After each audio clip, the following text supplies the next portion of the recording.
Hey and welcome to the Race 1600 guide for the Rookie Series on Okayama Short and iRacing.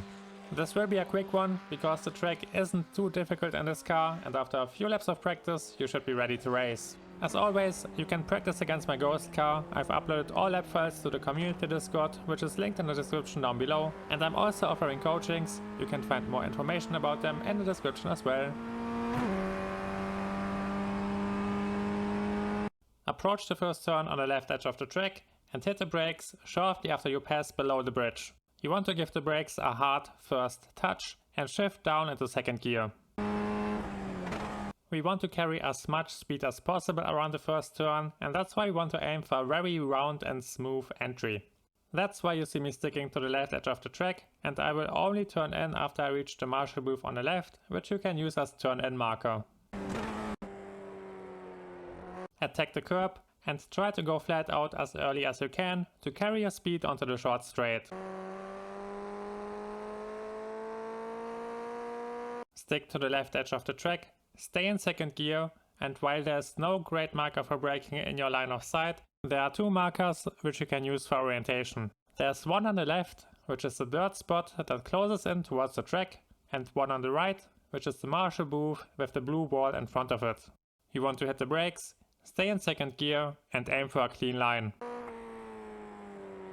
The transition away from the original track can be quite bumpy and unsettle the car. I'm doing two things here to make my life easier. Number one is to avoid the curb on the inside because that would unsettle the car even more, and number two is to minimize my inputs on the pedals because that not only helps me to keep the car stable, it also makes it easier to focus on the wheel inputs. All in all, you want to focus on a clean line and stay to the right of the racing line.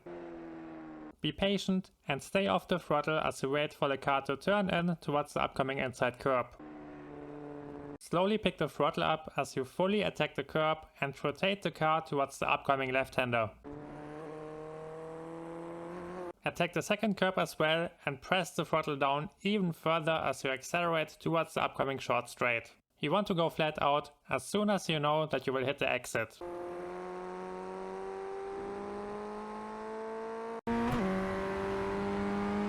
Use the 50-meter board on the right side as marker for braking, hit the brakes and prepare to shift down into first gear. Attack the curb and be a bit patient before you get back on the throttle. This delay on the throttle rotates the car a bit further, which will make it easier for you to set the car up for a nice entry into the last hairpin. And this is what I was talking about. You want to enter the last hairpin from the center left of the track to hit a nice run into the last sector. There's no marker for braking, but after a few laps you will get a feeling for this turn. Touch the brakes, stay in first gear and aim for a clean line. You want to get back on the throttle as soon as you touch the curb and get ready for the last turns.